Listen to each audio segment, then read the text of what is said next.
in place? What should be corrected regarding regulation of these drugs coming in and how they're spread, and the explanation that you had earlier? Okay, within the regulation, I know the NDLA has to do with quite a lot of controlled substance. NAFDAC also does with a lot of controlled substance, but the NDLA serves as more of an enforcing body for this.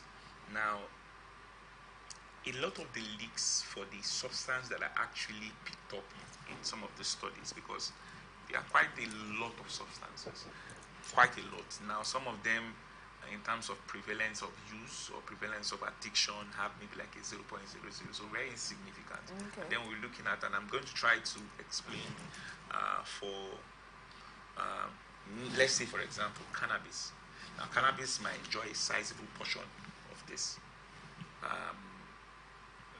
Nitric oxide might enjoy maybe a portion a little lower than cannabis. And then we have drugs like Reflon, what is called Blue. Yeah. So it's trying to identify one should be looking at on what kind of people bring this in, what is the syndicate involved in this, how do we reduce the number? Because the truth is, these things have been here from time immemorial. We might not be able to totally eradicate them, but reducing it to the barest minimum is going to keep the society safer and even better. So it's trying to look at let's look at the number of substances, which one requires our attention, which one should we be focusing on, where's the challenge coming from, what state or what region has more prevalence, what do we do, who do we sit down with stakeholders, do we reduce the number of people on this medication by taking out so and so party. It's a very complex system, but I believe it's something, I'll go back again, if the willpower is there, we'll be able to fight it. Sorry, yes, forgive me, just to add to what he has said, I think the issue of access, as regards regulation, access should be looked at. Until you get access, there's no telling what the usage would be like. So how do we manage? Because I feel like that's the major problem, so long as it can be assessed by who, where, when, and how. So that to add to and there's some of these over-the-counter drugs too that people get to abuse. They should be, don't you think they should also be looked into? Like, we shouldn't have one person, one customer buying so much. A lot of times for any pharmacy, where there is pharmacist, once you see a patient buy a certain medication, at a certain frequency, a certain volume, it should always be a red flag. Now, the law for which you practice requires that for patients with controlled substance, it should be entered into a poison box. And now that poison box registry usually goes to NAFDAC to look at how much of what you bought and how those medication left. Now, this is where we have the challenge. This is where we still have quite a lot of work to do. A lot of drug distribution network are not run by pharmacists. We have the open drug. For example, in Port Harcourt, there is a drug market close to Sangana. You get to Onitsha, there's a drug market in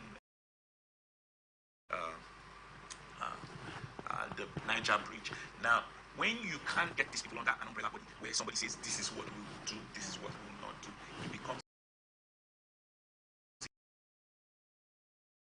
a challenge to checkmate. That's exactly where the work should start from. Now, if we're able to get everybody into an umbrella body and then everything is being monitored, it's now easy for you to pick out the scapegoats of who and who is not doing within the confines of the law that has been set out for the practice here. All right, thank you very much for your thoughts on that particular one. At this point, we'll go on a short break. And when we return, the conversation continues. We have other stories lined up for discussion. Please stay with us.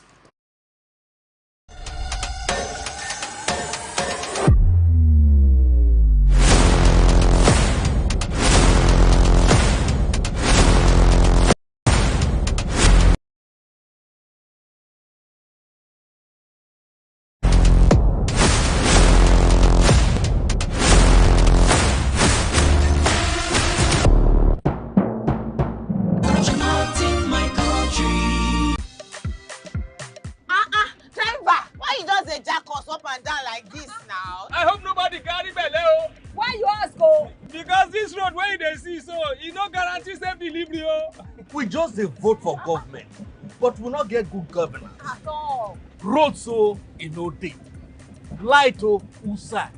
The infrastructure it can't turn to be forbidden fruit for the city. Corruption, spoil everything.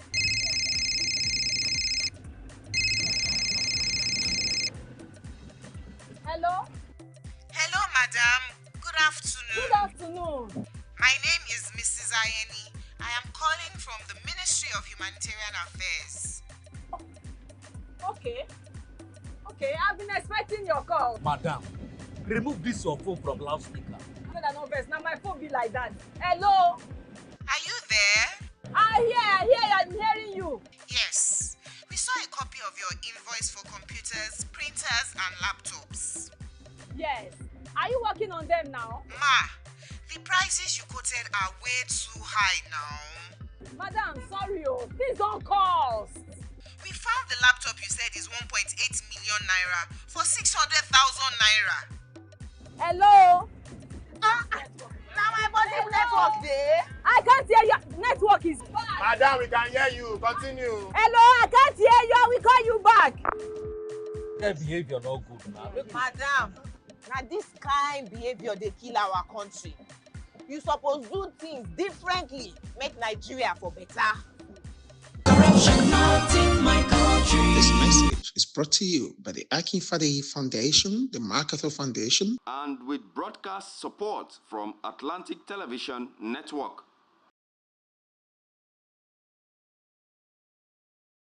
corruption not in my country.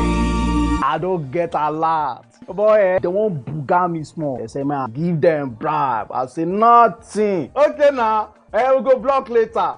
You remember that contract we will do that time now? They don't pay. But first, you see the house rent with the old things. We go first call caretaker, take the money, slap him.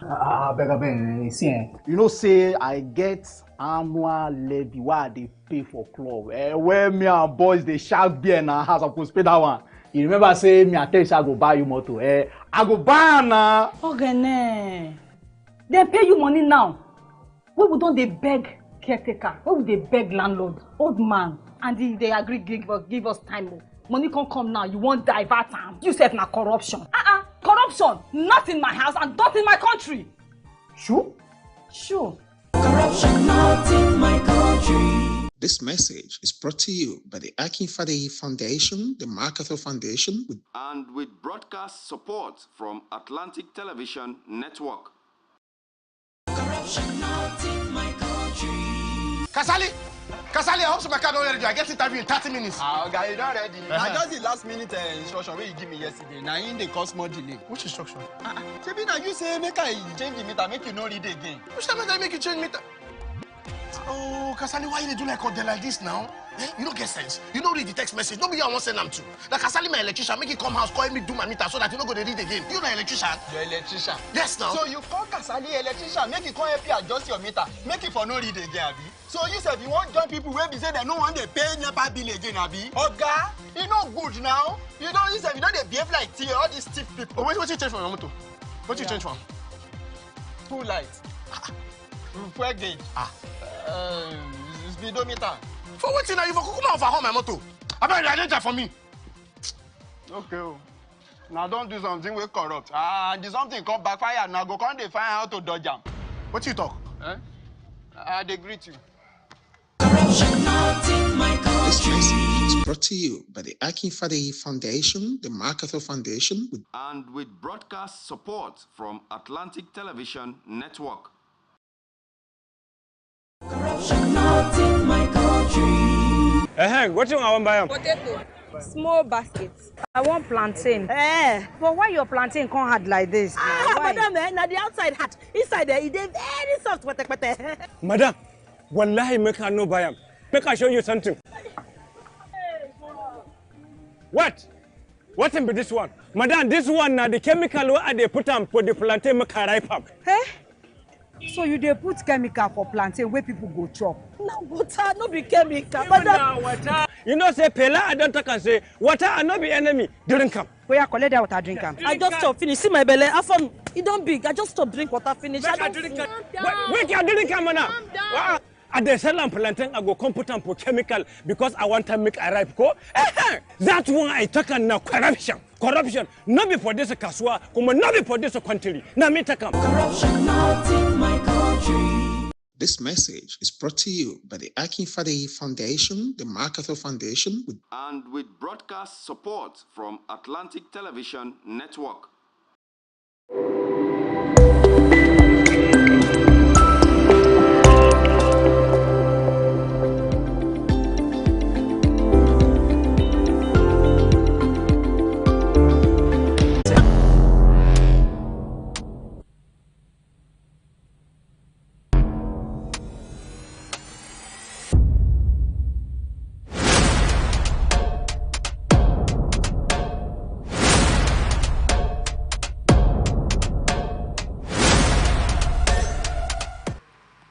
Thank you so much for staying with us on ATN Blowout. Before we went on that break, we were addressing a very serious problem in Nigeria, talking about drug abuse. And then my guests already talked about some of the issues that we are facing, some of the root causes of drug abuse. And one of those root causes that we need to look into is the fact that a lot of young people getting involved actually are, should I say idle now? Because they'll tell you school, in their words, school na scam, so they feel like they shouldn't go to school, just sit at home, make money. And when someone is sitting at home and making money, look at the reports. We have a lot of young people getting involved in this. So I would like my guests to tell me, Stephen, I would like you to tell me or tell us what you think can be done to, should I say from the home now, wherever, the society, the government, what do you think we can do to put an end to this menace that's biting really hard, especially amongst the very young people? Okay, so I think this is where I'd like to, in a very serious sense, ask that with the urgency with which we had to go back and do Nigeria Rehealthy, that same urgency has to be called into with the speed of light. With the speed of light to address this. Now we're consuming. We were just looking at the influencers that are now actually somehow giving younger people or young people these things by words and actions to want to go into that and then consume all of this. So again, with the speed with which we had to go back and heal Nigeria, let us actually remember that while some of our heroes may have passed, we're joking with the ones that are currently and should be coming after us. So we need to, we really, really need to be intentional about how we manage our current future heroes. Yeah, I think we also have a challenge with influencers, and we need to push for positive influencing, so that we do not have a system that is broken, a system that is devoid of morals, and that's exactly one of the places we need to be able to help. All right. Now, the Ogun State Commissioner of Health, Dr. Tony Coker, has appealed to nursing graduates of the Ogun College of Nursing Sciences, Abeokuta, not to forget their roots and the country that nurtured them, despite the attraction that greener pastures hold. And speaking at the first combined convocation ceremony of the institution on Thursday in Abeokuta, she reminded the graduating students that despite the country's challenges, the healthcare system had provided the foundation upon which they would build their careers. Now, Coker noted that graduates from the college remained one of the best in the country, stressing the need for their brilliance, innovation, and unwavering professional dedication to Ogun and Nigeria at large. And she said the governor was committed to ensuring accreditation of all state-owned schools of nursing and midwifery by the Nursing and Midwifery Council of Nigeria and the National Board of Technical Education, and their transition to the current collegiate system. Now, the Minister of Health has told these nursing graduates, look, do not forget your root. Don't forget the people who nurtured you. Don't get the certificate and take this knowledge that you have acquired in order to develop the country. Out of the country, we have had issues of brain drain. Just a few days ago, we had it in the news. A particular number mentioned a lot of our health professionals are leaving Nigeria. Stephen. Okay. Oh God, it sounds funny sitting here, but it really is a very serious matter. And let me give it to Dr. Tomi Koka. She's actually doing her job. It's a class affair for her. Yeah. She's no longer in the reality of things. Obviously, what other counsel would you expect from her? But she said something that I think is should indict her and the government that she serves. Despite indict her? Yes. Okay. What did despite the attraction of greener pastures. You know, it's let's be honest. It means there are green pastures here. It means it's hypocritical. Now and I say that with every sense of responsibility to this country of ours. We have a Nigerian flag where the color green is in fact, where the color green is like the only color besides the other in our flag. And if you want to go by, this is me just being a little bit analytical. The persons who are leaving this country are leaving to countries where you don't have the green being flagged. Yeah, so when you say people should not leave for greener pastures, I'm like, where else should we have found greener pastures, if not in the very place we call home? So, Dr. Tomi Koka, well done on your job. It's a class affair for her. She's not in a political class, speaking from her office, but kind of like she's intentionally ignoring the reality of what it means to be in the health profession. I said this recently to some of my friends. It's a very risky time to be sick in this country now. It's a very risky time to be sick. So I know, you see people still want to go about, play with their health and do all of this. I tell people it's a very risky time. So Dr. Tomi, periods where there was either famine or war or something that was driving, and they would leave. In fact, I believe Joseph had to Are you making a case for our health professionals who we train and nurture here to add their own quota to the development of the nation, and they're taking the knowledge and our training and nurturing somewhere else, and the country is suffering? I'm making a case for fellow Nigerians who, by Maslow's hierarchy theory, at some point they need to find satisfaction in what they've devoted their time learning. All right. Okay, so let's get Victor's view on this one. Okay. What she, like he rightly said, what she's doing is just her job. You understand? The government has invested money in setting up some of this university, and if we try to be very candid with ourselves, we'll say medical education here is actually the cheapest in the world. Wow. Yes, it's the cheapest in the world. If you decide to go outside this country to study any of these courses, you're actually going to pay through an arm and a leg. But the question is, in those countries where people pay heavy, the remuneration for your efforts and the money you have spent in training is worth it. Now, you have certain schools where, I think before we went on break, I was telling you, you will get to a medical school and 50% of the class is outside the country. When you get to a medical school, why the students are like in part 5 or part 6? Why the brain drain in our health sector? We have refused to tell ourselves the truth, and a lot of times when I discuss issues like this, it takes my peace, and that's the reason why I try not to go so deep, because when you have a sitting senator take the money for earmarked for a single health center as his monthly salary, that's the salary that will be paid to everybody in a health center, the money that will be used to power their gen, the money that will be paid to the cleaner, the money that will be whatever money a sitting senator probably takes that money every month.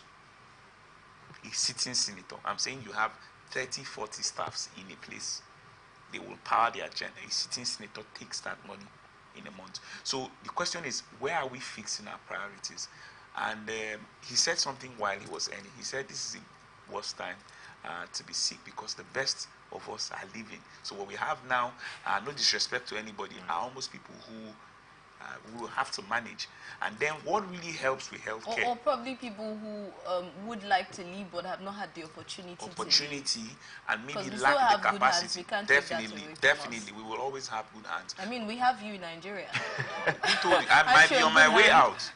I might be on my way out. After we have trained you, I might be on my way out. Why would you want to take that knowledge somewhere else? The thing is, when we're serious, we will know. Nigerians will come back. Yeah. When we're serious, we will know.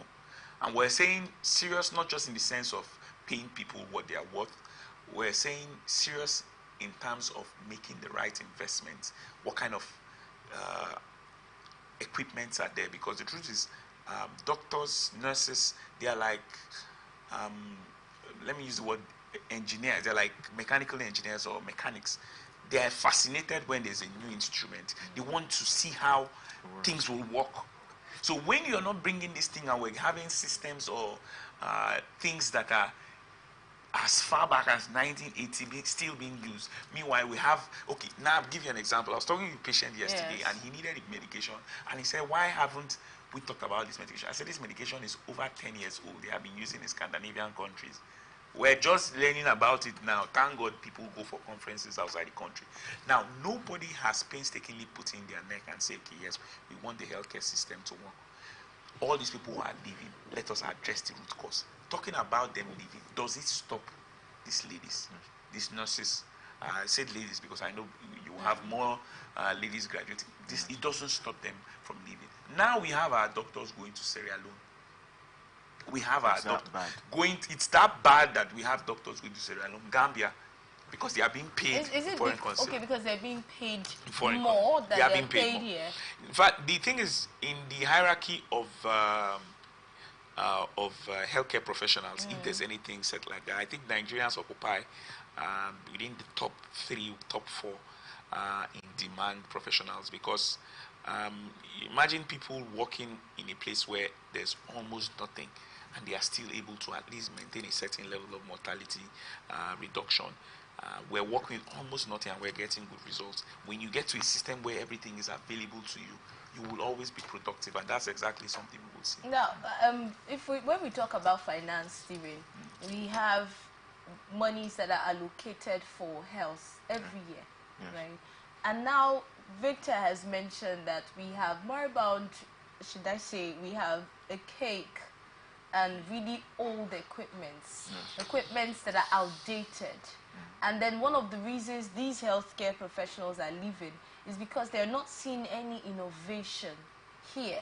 They're not seeing the new equipment. Why do you think that is the case when we have monies allocated for these things? Okay, so it means the system is now overburdened. The federal government and the state governments are responsible for, at the state level, general hospitals, the federal government at that level also. But we're missing a very important factor. What is that factor? The local government levels. I'm aware that local governments should be making investments in community clinics, clinical posts. Yeah. Clinical posts. What we'll call primary health care.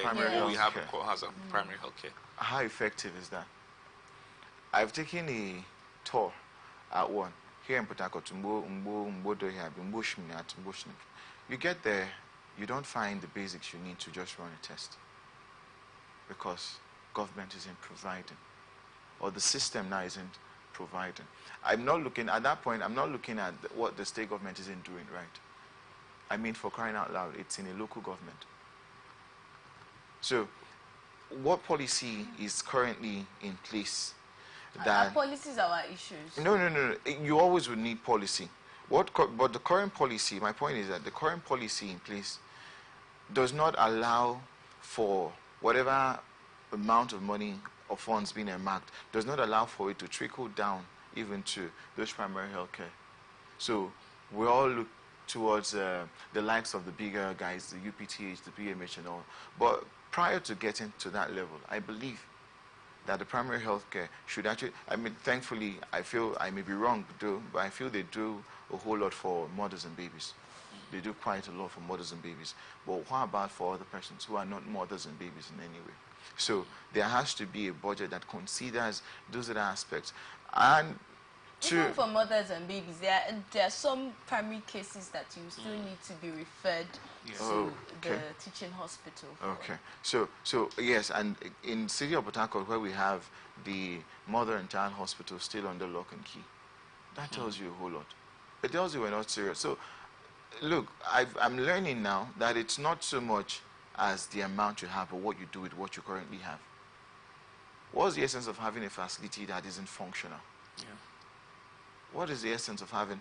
Why, we're talking about there are local governments that are tie local government area.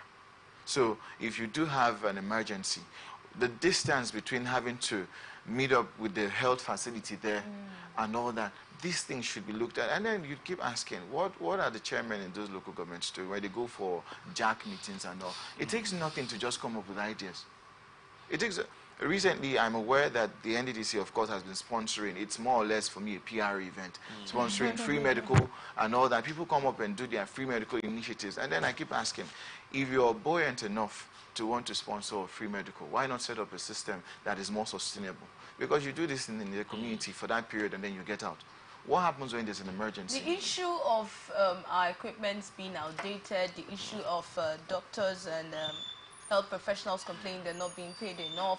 These issues in the healthcare sector and the health system that is causing this brain drain has been there for a long time. They're not new.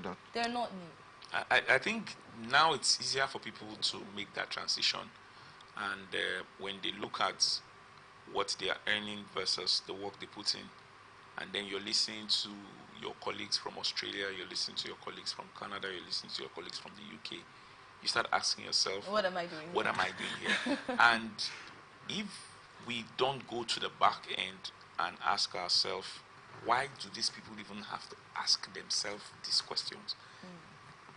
What she just did was just for formality. It will keep happening. How can we put a stop to this? Now, the easiest way to put a stop to it is we need to drum up more nursing schools. We need to provide a system you don't where have enough schools? Now, ideally, you should have like one nurse to one patient. Oh, really? By design. Okay. You have one nurse to one patient. In certain kind of specialty, you might require two nurses to a patient. Now, especially if you're dealing with geriatric patients. Now we should be looking at what is the postulation between now and 2040? What number would we need with our expanding population? What number of nurses will we need? Now, if we factor in maybe a 20% leave rate, when I mean is like the people who leave this country too, maybe we're looking at about around 50,000 nurses. Do we have the facility to train 50,000 nurses? Now, what kind of system are we creating to ensure that 50,000 nurses even decide to stay? Now, there is India making so much money from medical tourism. With the right system, thank God the River State government has set up the Dr. Peter Dili Cardiovascular and Oncology Center. There is also new private hospitals also opening in the system. Now, what we should be doing is mirroring what India has done that is working for them. With the right amount, you are attracting dollaring into the country. You are paying them a fraction of that dollaring. You don't pay them just because you know, okay, yes, we pay these nurses so and so figure. You pay them what they will have earned if they're working in that same facility that was bringing in that kind of money. Can we sustain that? It is very sustainable. It's not just the health professionals now who are underpaid. Yes. We have other professionals in different fields that are being underpaid and they feel that they should be paid more. I think it's more value proposition. You are paid based on the value of what you bring. So if you decide to be a museum curator, what kind of customers are you bringing? What kind of museum do you have? Is it something that is attracting people to come? So you can't expect to be paid as much as a surgeon whose job is so much needed. If your job becomes so much needed, or the value of what you're bringing, or if your museum is shaping the perception of that culture, that society, that state, it means that you're bringing value.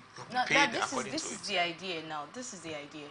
Talking about us, equipping our hospitals, our healthcare centers, like these foreign countries, looking at our economy now, is this something that's viable? Is it a problem? Why do we not have these equipment? Is it a problem of our finance? Okay. Is that one of the issues that we have facing? I think the issue we healthcare? have is there is no bluept for nothing. For anything, let me use that word. There's no blueprint. Now, if somebody comes with a 10-year plan, which is even very short, I'll be proposing a 25-year plan. Now, we know we want money from the US. We want those patients going to India to come here. It will not happen in a single day. In our 25-year plan, we will have factored the number of universities to build that will get us that number of personnel. We will have factored the number of hospitals to absorb that kind of. We will have factored the PR to attract that kind of. We will have factored the aviation system or network to ensure that people can fly from Haiti and land directly here in Nigeria, because if the patient is really sick, you want them fly a single. We will have factored all of these things, and all of these things will drive on the backbones of a proper roadmap. So it's more of an interconnected thing, and until we begin to see these things, we will not be able to achieve them. But the opportunities are there, and that's the only way we'll be able to keep these nurses from. All right, Victor, moving forward, what are your recommendations? Okay, so let's go back to when it worked. I read a report some time ago. I just remember I read a report some time ago that there used to be a time where perhaps the Prince of Saudi Arabia will come down to University College Ibadan. Yes. So what happened? Where did we get it wrong? You know, and it's sad, really it is, that you've had persons from the medical profession who, once they switch road into the political class, no longer care so much about the brotherhood they enjoyed in that practice. So I'm really hoping that we could. Let's just go back to where we got. All right, now on cholera, the Nigeria Center for Disease Control and Prevention, NCDC, has said that a total of 1,141 suspected and 65 confirmed cases of cholera with 30 deaths have been reported from 96 local government areas in 30 states of the Federation. NCDC, in its public health advisory on Thursday, said Bayelsa, Zamfara, Abia, Cross River, Bauchi, Delta, Katsina, Imo, Nasarawa, and Lagos states were the 10 states that contributed 90% of the burden of cholera presently in the country. Cholera is a food and waterborne disease that's caused by the ingestion of the organism Vibrio cholera in contaminated water and food. Actually, we have an expert who will tell us all of that. On food and water contamination, NCDC has explained that water is usually contaminated by feces of infected individuals. Now, this is what NCDC has also added, that contamination of drinking water can occur at the source, and during transportation, during storage at home, this contamination can come at any time. Now, we're going to talk straight up at the way forward now. How can we stop this from spreading? They already said it's a pandemic.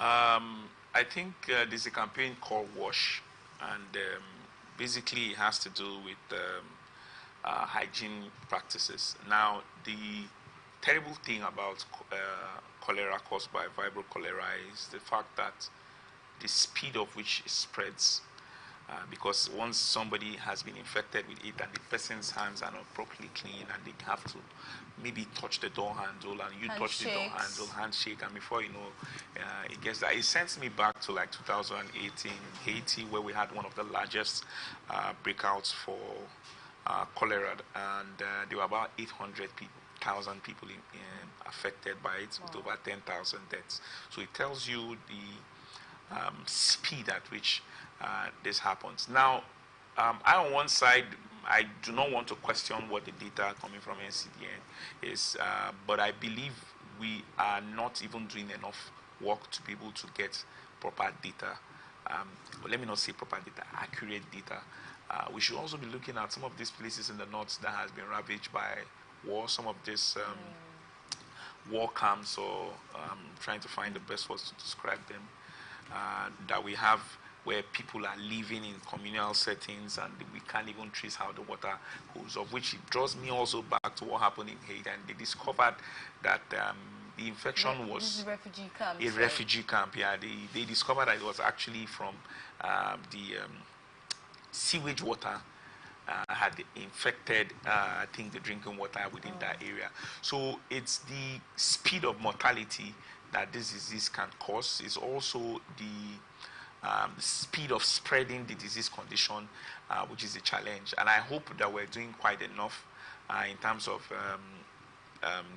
teaching or even disseminating information to people. What about management? Are we doing enough? And now within management, it's not a very difficult disease to manage, but the thing is, why are we having high mortality then? The thing is, do we have a system to support it? Now, the moment we pick what is the coverage area, how do we place like a pseudo leash Studio leash in this sense is like you're able to get an area and say, okay, yes, within a map, from this area to this area, everybody gets like an SOS and say, okay, you will see so and so cases, this is what we should be doing.